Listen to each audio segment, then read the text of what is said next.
através das ondas aí da internet, no Facebook, no YouTube, e baixe sua fronte e vamos falar com o Senhor.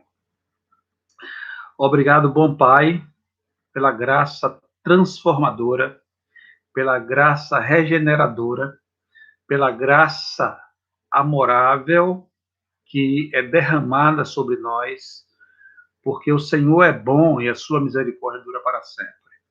Obrigado por cuidar dos meus irmãos. Queremos colocar em tuas mãos nessa hora a nossa irmã Maria, aqui do distrito. Hoje, nessa madrugada, faleceu a mamãe e ela está muito triste. Eu quero te pedir que o Senhor console o seu coração, console a família, porque neste mundo, pelas aflições que passamos, pelas dificuldades que temos, pelo pecado que está no nosso meio, nós temos esses infortúnios, temos esses problemas. Mas o Senhor prometeu que esta morte é temporal. Um dia o Senhor vai nos chamar de volta. Então eu quero te pedir que o Senhor fortaleça a fé da nossa irmã Maria, abençoe a sua família para que um dia possam ver a mãe de volta e possam ver que Jesus cumpriu aquilo que prometeu. Agora iremos estudar a tua palavra, te pedimos a tua bênção, que o Senhor, pela sua graça e bondade, possa, pelo teu Espírito, abrir a nossa mente e o nosso coração para entender a tua palavra.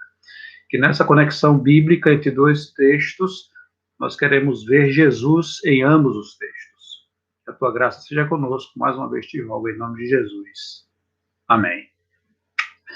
Deus abençoe a todos mais uma vez. A irmã Laura acabou de entrar também. Bom dia, feliz sábado.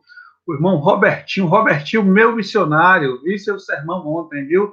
Estou animado pela graça de Deus, né? Estou vendo aí uma turma boa, né? E temos a certeza, estamos tanto no YouTube quanto também no Facebook. Nessa manhã nós começamos esse sermão, vamos até 9 e pouco, porque tem várias lives durante o dia. Inclusive, quero lembrar que às 14 horas, Robertinho, avise aí no distrito onde você está, se alguém não sabe, para que possa saber que nós vamos ter o encontro de casais pelo Zoom, pelo aplicativo Zoom, ok? Para entrar nesse aplicativo, para entrar nessa sala, onde você vai participar desse encontro de casais, você precisa ter o Zoom no seu celular ou no seu computador, no seu smartphone, no seu tablet e assim por diante. Então, teve o Zoom, recebeu então o link para entrar, você entra e participa desse encontro especial. Tinha uma inscrição, só vai receber o pessoal que tem inscrição. Então, se você não fez a inscrição por algum motivo, por favor,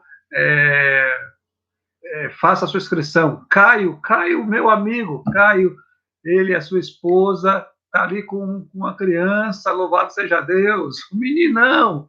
Caio, eu tive o prazer de celebrar o casamento do Caio, né, com a sua esposa, e foi uma bênção, né, glória a Deus, igreja linda, igreja cheia, ali em Cajazeiras 8. Caio, você ainda continua lá no exterior, né? Você ainda está lá como é que chama? Austrália, né? Tá vendo os cangurus. Deus abençoe. Eu fico feliz por ter você aí participando com a gente, né? Celebrando com a gente o dia do Senhor, né? Louvado seja Deus. Estamos muito felizes. Então, como eu estava dizendo, Caio, aproveite. Teremos um encontro às 14 horas com 2 bons palestrantes do encontro de casais e queremos que todos participem, porque vai ser realmente interessante. São um senhor muito bom palestrante, e uma senhora também fantástica, que irá falar para a gente nessa tarde às 2 horas. E muita gente aqui do distrito se inscreveu, não sei como é que está a inscrição em outros lugares, e vocês que estão aí no exterior também, seria interessante mandar uma mensagem para a gente mandar o link para vocês também assistirem. Né? Deus abençoe, estou vendo só crescendo aqui a nossa audiência, pela graça de Deus, vários joinhas, coloque seu joinha também para a gente, Deus abençoe. Continua na Austrália mesmo, isso aí, eu não esqueci não, viu? Me disseram que sua mãe está por aqui, Caio, em Aracaju, já falei com Hélio, Deus abençoe todos eles também, já tem 5 anos esse meninão, né, rapaz, que coisa boa, Deus abençoe. Tá? Quero convidá-lo agora, não só o Caio e a sua esposa, mas a, a todos que estão nos ouvindo agora, para abrir a Bíblia. Né? Agora é o momento de pararmos, não dá mais para falar quem entra e quem sai, tá certo? Vamos então agora falar da palavra de Deus, acabamos de orar, e eu quero convidá-lo a abrir a Bíblia no livro de Jonas. Jonas, a partir do capítulo 1, certo? Jonas, né? A história do profeta Jonas. O que significa o nome Jonas? Jonas significa pomba, né? Pomba, Jonas, né? Ele foi um profeta ali ligado ao profeta dos tempos, né? Do profeta Amós e do profeta Oséias, né? Eles eram basicamente viveram no mesmo período, né? Em cidades diferentes, porém no mesmo período, né? Mais ou menos dos anos 780 a 753 a.C., né? Período mais ou menos ali que reinou. O rei era Jeroboão II, certo? O rei que foi mau aos olhos do Senhor, né? E em função disso, o profeta Jonas teve uma obra a fazer, uma obra grandiosa de reestruturação espiritual, certo? Jonas, ele, ele, a história do livro, o livro ele conta apenas uma história simples da ação de Deus em relação ao pecador, agora falando da cidade de Nínive, mas também a história de Deus em relação à própria vida do profeta, porque o profeta precisava construir, precisava consertar, precisava resolver algumas coisas que estavam mal resolvidas na sua vida. Por isso que você encontra coisas que em Jonas você diz assim, meu Deus, como é que o homem de Deus pode fazer isso?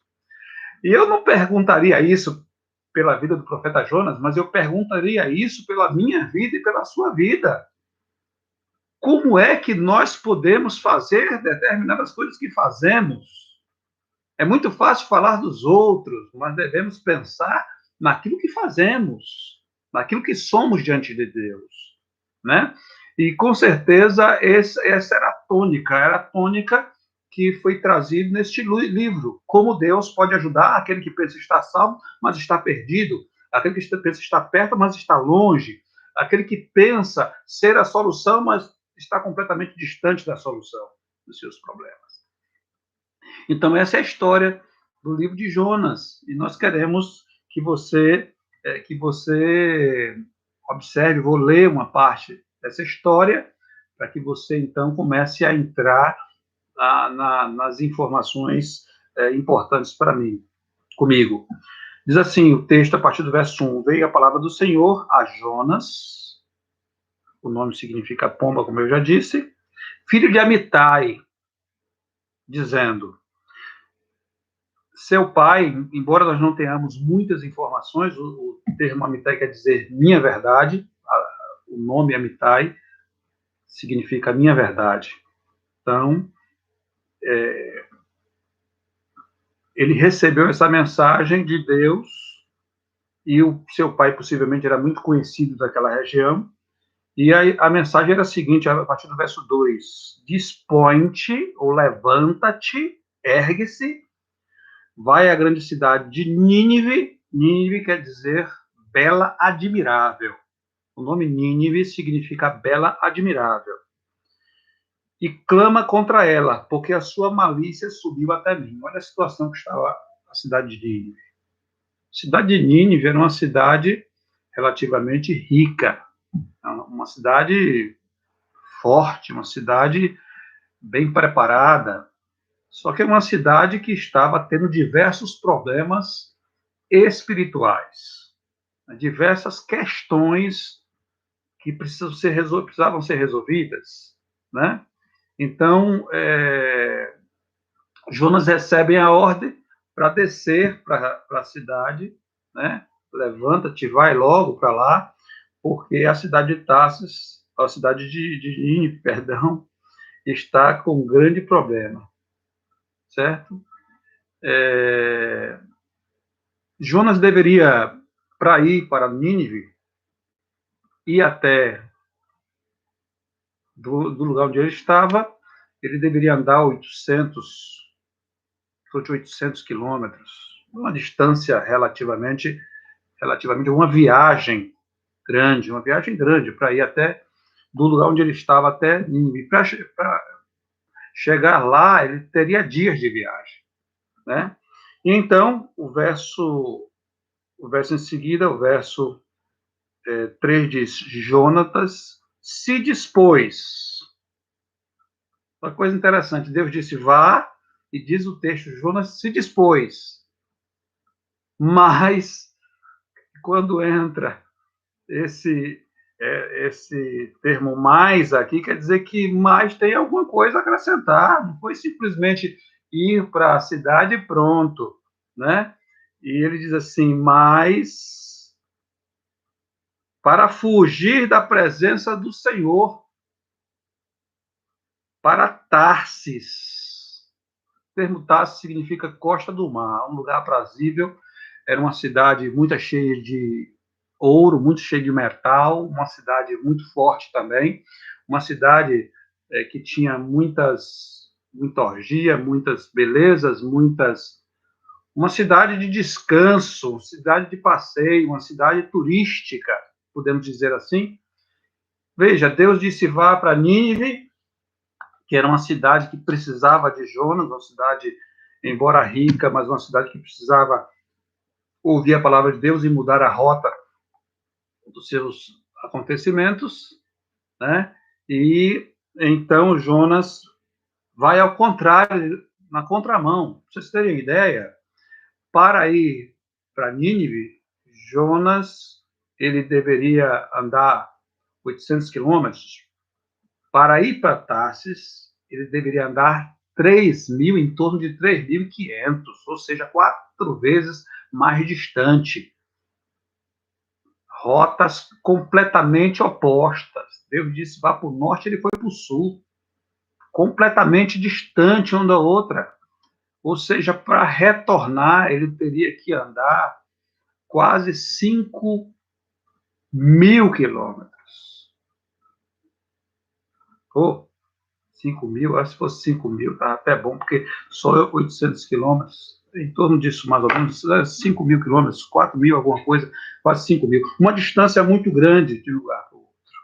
E então, Jonas, você sabe a história, foi para Jope, e para Jope ele tinha que andar pelo menos 2 dias, 2 dias até o porto, e daquele porto, ele então deveria ir para um lugar, foi para o outro, e ali seguiu, pagou sua passagem, desceu até o porão, e lá diz o texto, nós vamos ler aqui, verso 4, mas o Senhor lançou, verso 3, né? Pagou, pois, a sua passagem, embarcou nela, para ir com ele para Tarsis, para longe da presença do Senhor. Veja que, por 2 vezes, o texto é bem claro.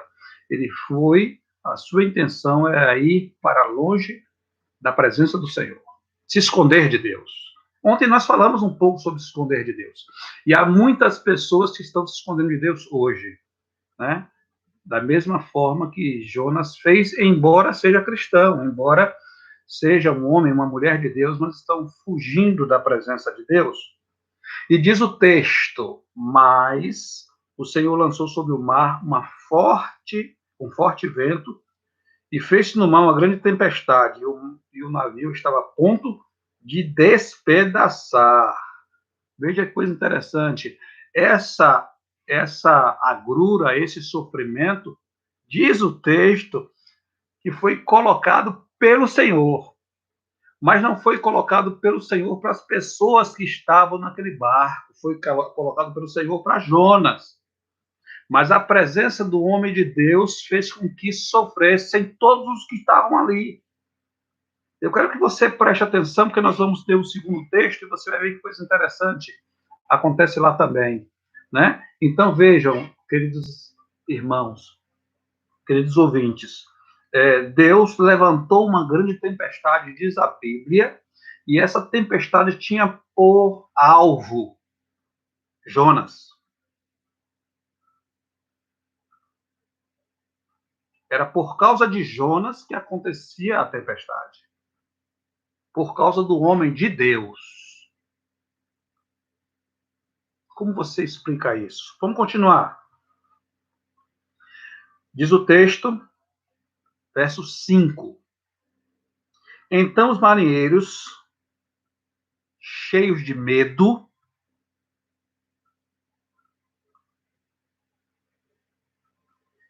clamavam cada um ao seu Deus e lançavam ao mar a carga que estava no navio, para o aliviarem do peso dela.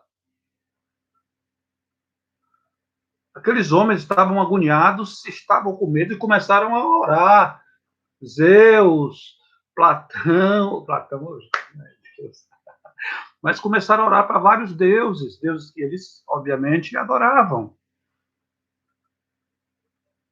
E eles que acreditavam, havia uma crença que o Deus só podia atuar na terra, então o mar era um lugar neutro, eles estavam em uma situação de entrega, eles não podiam fazer nada, né?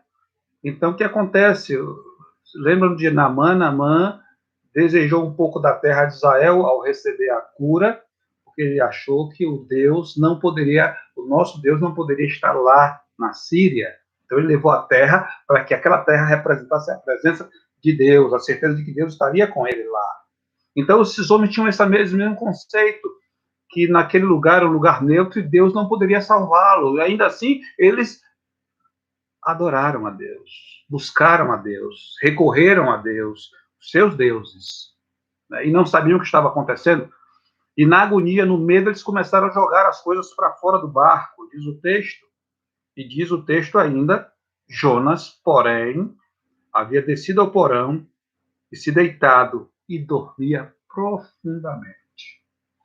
Olha a cena, imagine vocês, eu fui pastor na ilha, tem pessoas da ilha aqui que estão me ouvindo, e às vezes a gente passava ali do barco da ilha para Salvador, de Mar Grande para Salvador, e tinha dias que era um dia de muita gente com dificuldade, porque o mar estava bravo e assim por diante, e a gente via ali a agonia das pessoas em uma viagem curta. Imagine uma viagem de 3.000 quilômetros, 3.000 quilômetros e meio.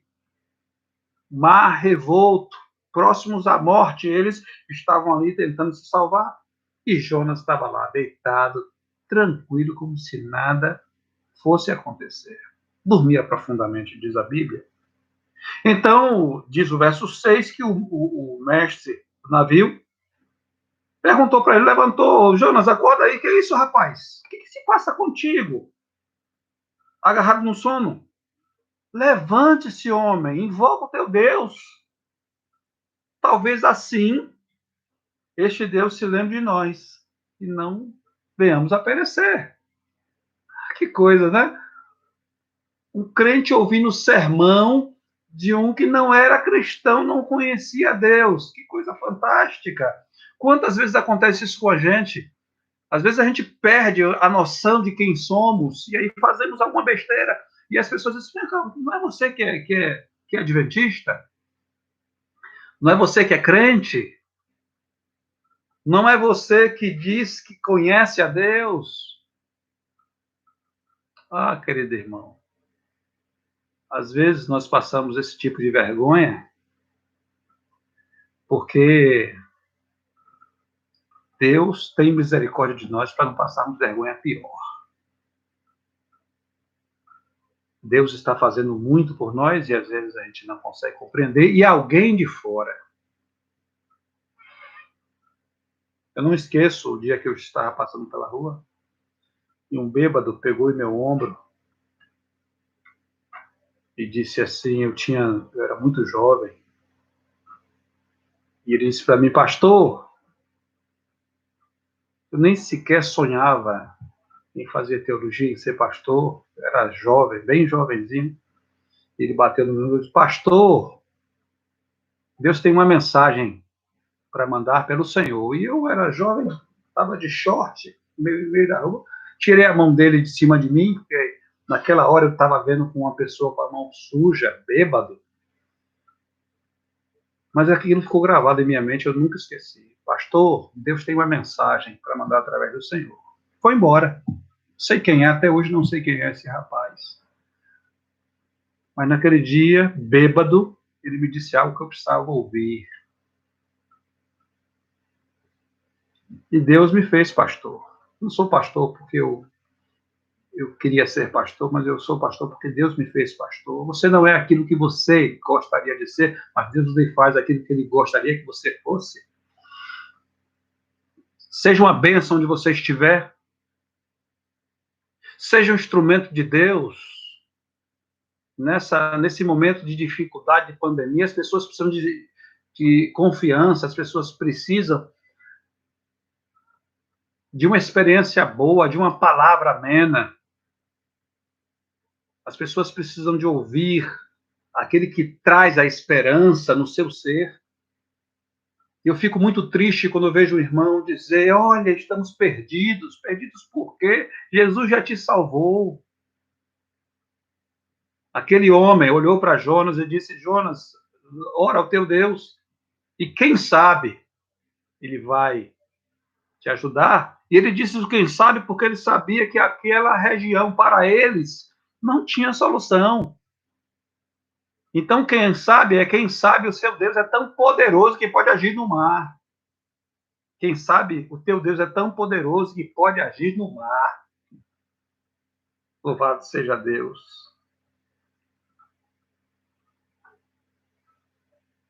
E diziam uns aos outros, diz o verso 7, vinde e lancemos sorte, para que saibamos por causa de quem nos sobreveio esse mal.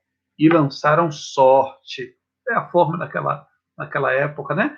A Bíblia não avaliza a questão da sorte, mas isso aqui é um exemplo de como Deus mostrou que era o padre. Deus usou um argumento, né, secular. Deus usou ali a sorte para mostrar uma verdade que Jonas precisava ter dito. Jonas tinha que dizer, olha, o erro sou eu. Eu é que estou aqui completamente fora de sintonia, devia estar a 800 quilômetros, estou indo para 3.000. Eu estou errado, Deus tem uma obra através de mim. Jonas ficou calado, o tempo todo calado, esperou que a sorte acontecesse. Eu tenho uma experiência interessante sobre sorte. Uma vez me pediram para fazer um sermão, eu não queria pregar nesse dia, e eu fui, chamei um amigo meu e disse a ele, olha, Deus pediu para você pregar. E ele ficou logo, ele gostava de pregar, ele gostava de falar de Deus, e ele disse, rapaz, só que dessa vez eu não posso. E eu, sabendo que ele era a minha única saída naquela oportunidade, estava perto do momento de pregar, eu disse, rapaz, foi Deus que mandou, você não tem como dizer não. E ele então relutou e assim por diante. Eu disse, olha, eu vou provar que foi Deus que mandou você e você não tem como fugir. E eu disse, eu vou colocar seu nome aqui no papel e o meu. Vou colocar vários. E quando você pegar esse papel e ver, Deus vai dizer, é você. E eu botei 15 vezes o nome dele e botei uma vez o meu. Para a consciência ficar tranquila que não era eu mesmo, deveria ser ele, então eu botei 15 vezes o nome dele. 15 vezes. E aí botei o meu uma vez somente. Dobrei os papéis todos, ele não viu o que eu fiz, coloquei dentro de um saco, enchi o saco de ar, balancei, chamei ele, fui para a rua, peguei uma criança que ia passando e disse, coloque a mão aqui, eu estava com o pai disse, filha, pode pegar, pegue aqui, o que você pegar vai me ajudar muito, esse tal, e a menina pegou lá o nome, e eu levei e disse, pronto, você mesmo abra, você mesmo veja a ação de Deus como Deus quer que você fale sobre a mensagem desse dia. Ele abriu, olhou para mim, sorriu e disse, parabéns, Deus quer que você fale, e mostrou. Naquele dia eu entendi que não podemos correr daquilo que Deus manda fazer. Talvez você tenha aprendido de outra forma, eu aprendi dessa forma. Como eu disse a você, eu não era pastor, eu era um jovem, apenas pregava na igreja e às vezes pensava que não era tão importante para Deus aquilo que eu fazia, como é de um pastor. Talvez você não faça uma ação porque você pensa que é mais importante o pastor fazer. Talvez você não faça uma ação porque é importante, você pensa que é importante um ancião fazer. Talvez você não faça uma ação porque você pense que você não é tão importante para Deus. E eu era um menino naquele tempo, um rapazinho. E Deus fez isso comigo. Passei uma vergonha pequena para não passar uma grande. Deus até nisso de mim teve misericórdia. E quando meu amigo me mostrou aquele nome, então eu caí nele. Era a mensagem que eu deveria pregar. E eu disse, meu Deus, tem que ser eu, Deus quer que seja eu. Então eu parti para aquela mensagem, meio atabaroado, meio sem nexo, preparei um sermão, e eu recordo daquele sermão. Talvez tenha sido o pior sermão que eu tenha pregado, porque eu não queria pregar. Acabou a história, fui embora, e 3 anos depois eu fui para uma igreja, em um culto, de quarta-feira, culto de oração, alguém se levantou. E sem que eu soubesse, essa pessoa levantou e disse assim, há 3 anos atrás eu ouvi um sermão que mudou a minha vida. Eu estava sem esperança, estava triste, estava agoniada, e não sabia o que fazer, e resolvi sair da igreja. E disse, pela última vez eu vou assistir um sermão na igreja. E naquele dia, eu fui para a igreja, na certeza que seria o último sermão que eu ouviria. E o irmão começou a pregar. E o tempo todo ele falava de mim, da minha vida, do que eu fazia, de como Deus ia me resgatar. E por causa daquele sermão há 3 meses, ou 3 anos atrás, eu estou hoje na igreja. Deus me revelou o que aconteceu 3 anos mais tarde. Eu nunca entendi, eu nunca havia entendido aquele sermão, por que teria que ser eu que iria pregar naquela noite. E 3 anos depois, Deus me respondeu aquela mensagem. Então, há coisas que você precisa fazer, e Deus quer usar você. O texto continua. Eles disseram, declara-nos agora, pois, porque causa sobreveio este mal. Que ocupação é a tua? Olha as perguntas que aqueles homens fizeram a Jonas. Que ocupação é a tua? De onde vens? Qual a tua terra? De que povo és? Então Jonas respondeu, sou hebreu e temo ao Senhor, o Deus do céu, que fez o mar e fez a terra. Não há limites para esse Deus, porque ele é o Criador de todas as coisas. Então os homens ficaram com medo, diz a Bíblia. Eu agora não vou ler mais esse texto, porque eu quero fazer a conexão com o texto, mas quero dizer para vocês que eles relutaram ainda em jogar Jonas, porque eles não acreditavam que deveria ser assim, que deveria ser daquela forma, e ainda continuaram a lutar, a lutar. E quando se cansaram de um tal ponto que não tinham mais o que fazer, olha, querido amigo, querido irmão que está me ouvindo hoje, por favor, entenda, nós somos assim e Deus nos conhece. Nós só fazemos as coisas quando não há mais solução, não há mais jeito. E é justamente sem jeito, é justamente nesse momento mais difícil que Deus realiza o milagre. Ele conhece você, ele sabe quem é você, ele sabe quão duro é o seu coração.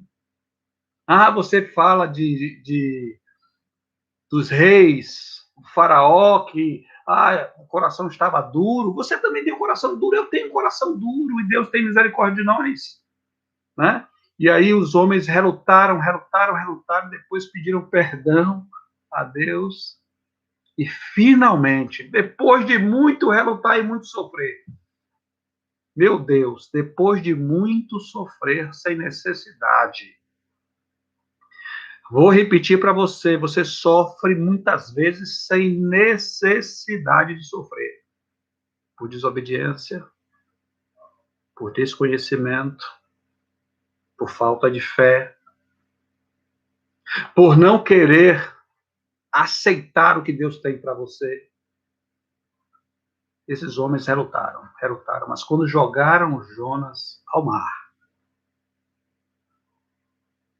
resolveu-se o problema. Jonas estava certo.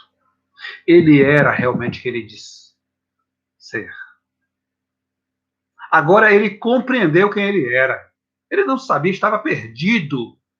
A sua decisão foi uma decisão de um perdido. Mas agora ele se encontrou. E disse, a culpa é minha. Me joguem no mar.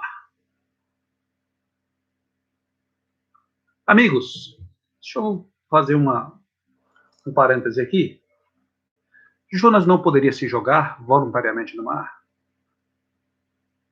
O que vocês acham? Jonas não poderia simplesmente se jogar no mar e resolver o problema? Mas ele esperou. Ele esperou o tempo inteiro para tentar ver se Deus reagia de uma forma diferente. Querido amigo, nós fazemos a mesma coisa. Nós vamos para o pecado e ficamos namorando o pecado. E esperamos que Deus aceite o nosso pecado. Esperamos que Deus valide, entenda. Deus não compactua com o pecado, meu querido irmão. Deus não aceita o pecado. Mas Deus ama você. Deus ama todos nós. Por isso devemos ter todo cuidado. E aí pronto. Jonas foi jogado ao mar pelos homens, finalmente, depois de tanto sofrerem. E diz o texto, se fez grande bonança. Tudo voltou ao normal. Para eles, foi uma história. Para Jonas, foi outra história. Mas eu não vou continuar essa história. Qual foi, em primeira instância, a questão de Jonas? Ele deveria ir a Nínive pregar o evangelho. Ele resolveu fazer outra coisa. Agora eu quero que você abra a Bíblia em Mateus capítulo 8. Mateus capítulo 8. Quero fazer uma conexão agora de duas histórias. Estou vendo muita gente entrando, louvado seja Deus. Deus abençoe a todos. Nós estamos muito felizes pela presença de vocês. Né? Nós queremos que você participe conosco desse momento especial. Mateus capítulo 8, verso 23 em diante diz assim. Então, entrando ele no barco, seus discípulos o seguiram. E eis que sobreveio no mar uma grande tempestade, de sorte que o barco era varrido pelas ondas. E diz o texto, entretanto, Jesus dormia. Mas os discípulos vieram acordá-lo, chamando, mestre, salve-nos, pereceremos. Perguntou então Jesus, por que sois tímidos, homens de pequena fé? E levantou-se, repreendeu o mar e os ventos, e se fez grande bonança. E maravilharam-se os homens, dizendo, quem é este que até o vento e o mar lhe obedecem? Veja, eu quero fazer um paralelo entre esses dois textos. Não em todas as coisas, porque não tem como, mas eu quero mostrar algumas coisas importantes para vocês. Jesus, ele havia recebido a missão do Espírito Santo para pregar em Gerasa, uma das cidades dos genezarenos. Lá ele encontraria diversas pessoas incrédulas. E a sua recepção de chegada seriam 2 endemoniados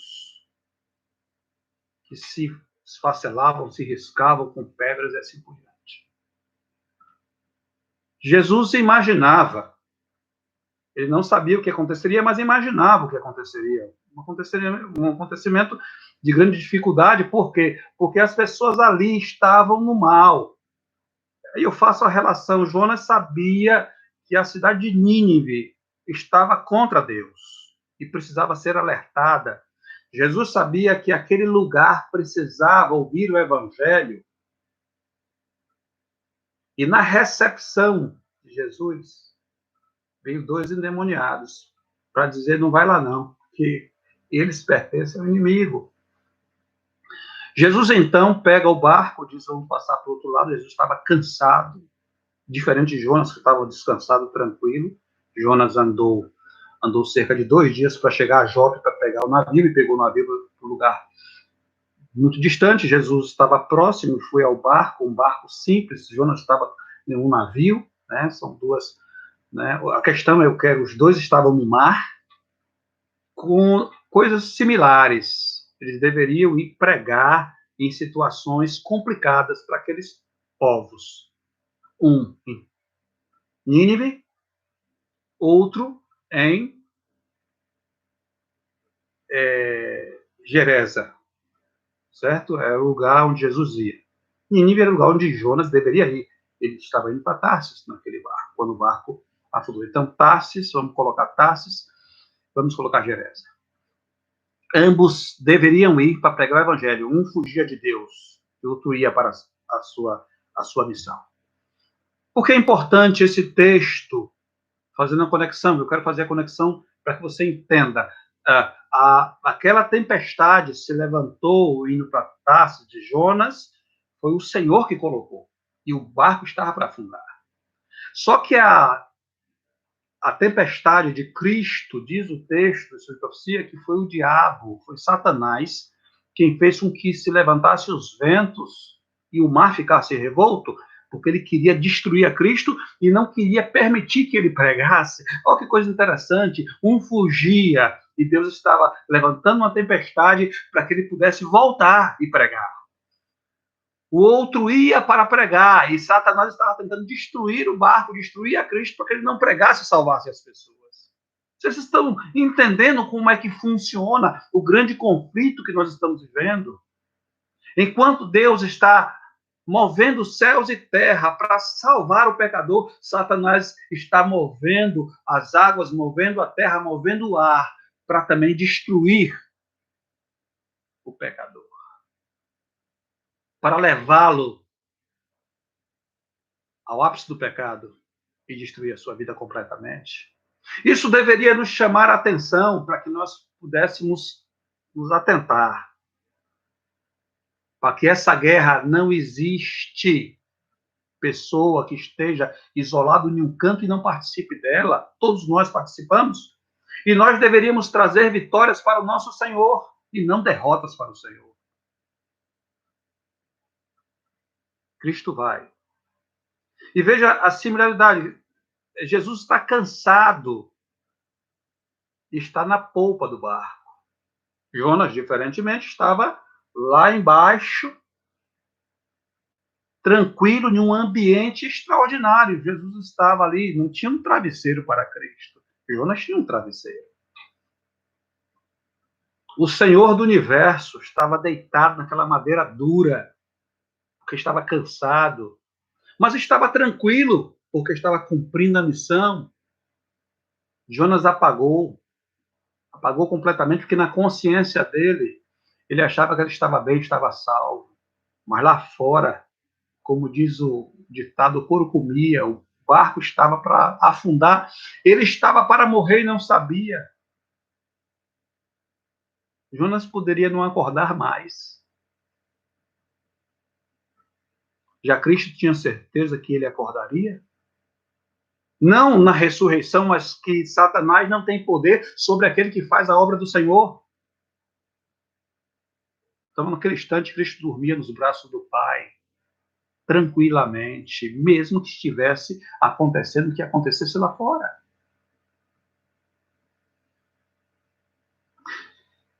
O texto mostra que os discípulos, então, começaram a fazer de tudo.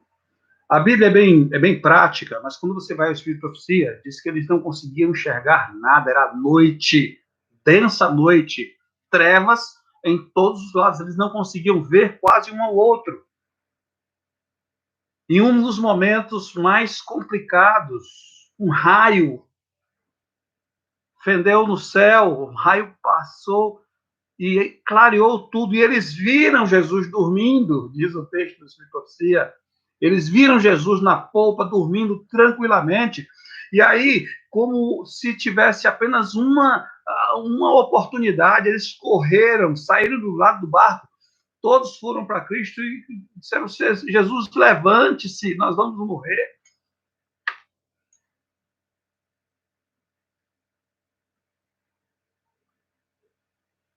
A mesma descrença que teve os marinheiros, tiveram os discípulos. Vamos morrer, o medo da morte lá, o medo da morte aqui, o medo da morte que nós sempre temos. Misericórdia, irmãos, essa morte é temporal, você não pode ter medo da morte. Você não pode, é o que a Bíblia diz para a gente, nós não podemos ter medo da morte. Nós não vamos para a morte, mas não podemos ter medo quando ela se apresenta. O irmão disse, pastor, e se eu morrer nessa pandemia? Não, você não pode se expor a ela. Você não pode achar que não. Agora, como alguns irmãos me disseram, vamos abrir as igrejas, porque se morrer, morreu. Não, não. Forçar a sua morte, não. Jesus não estava indo ali para morrer. Ele sabia o momento da sua morte. Ele tinha noção do que aconteceria. Já Jonas não tinha. Jonas não tinha. Ele ia morrer sem saber. Mas Jesus sabia que Cristo, que Deus, na sua bondade, estava o levando para uma pregação importante, onde salvaria pessoas. Nós deveríamos ter essa certeza que Deus nos acompanha. E se Ele permite que morramos, é porque, de fato, não redundará na nossa perdição, mas na nossa salvação. Por isso que Deus permite a morte. A morte dos servos do Senhor é bem vista aos olhos do Senhor, porque Ele sabe que não foi uma coisa apressada, não foi uma coisa deliberada que Ele fez para morrer. Essa é a diferença entre morrer com Cristo e morrer sem Cristo. Morrer com esperança e morrer sem esperança. As pessoas estão morrendo, se expondo a uma situação, e essa situação nada tem a ver com o Evangelho. Nada tem a ver com a ordem de Deus de pregar. Nada tem a ver com a ação de Deus de salvar. Deus não quer que você se exponha.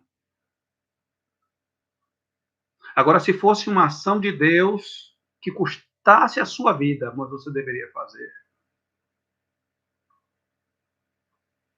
Então eu respondo aos irmãos que querem, vamos abrir as igrejas. Não atentarás o Senhor, o vosso Deus. Não é dessa forma.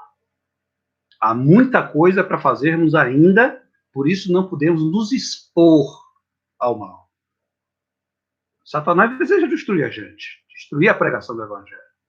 E nós vamos antecipar essa destruição? Não. Deus não quer isso. Nós temos outras formas de pregar, nós temos outras formas de agir. Cristo, então, se levanta. Diz para ele, vocês não têm fé, homens de pequena fé. Talvez tenha sido um dos momentos mais difíceis na vida de Cristo, até similar àquele momento que ele olha para Jerusalém e diz, Jerusalém, Jerusalém, que mata os profetas e destrói os que te são ordenados. Quantas vezes eu quis protegê-los como a galinha protege os seus filhos das asas, tu não quiseste. Em João 11, quando ele chora, vendo as pessoas chorando pela vida de Lázaro.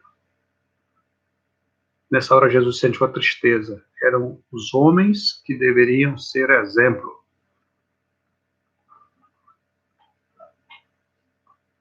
O que você acha disso tudo, irmão?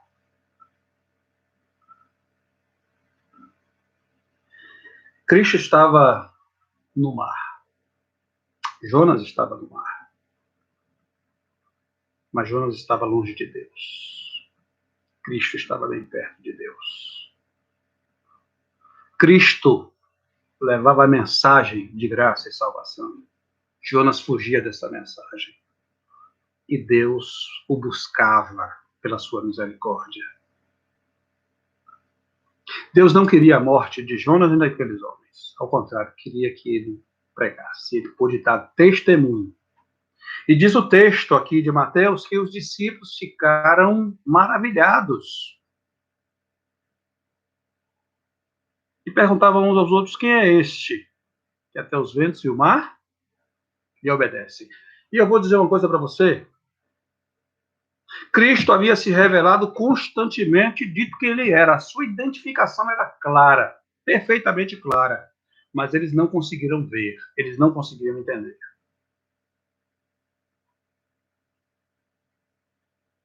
Jonas disse quem ele era, e em função da sua fuga, ele teve que provar quem ele era. Em função da sua fuga, Jonas teve que provar quem ele era. Cristo já havia provado quem ele era. Aqueles homens não conheciam Jonas, os discípulos conheciam a Cristo. Deixa eu dizer para você, esse paralelo que nós fazemos entre um e outro, olhando as diferenças e as similaridades, mostra que se há uma pessoa que precisa conhecer perfeitamente a sua identificação, somos nós, não é Deus. Deus não precisa provar nada para a gente. Deus não precisa provar nada para você. Você não precisa ter o milagre de Deus para dizer quem Ele é em sua vida. Você não precisa. Você sabe quem Ele é. Agora você, eu, nós precisamos reconhecê-lo, precisamos ter a nossa identificação com Ele, para que as pessoas vejam Cristo em nós.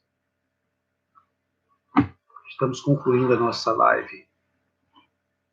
Eu quero pedir para que você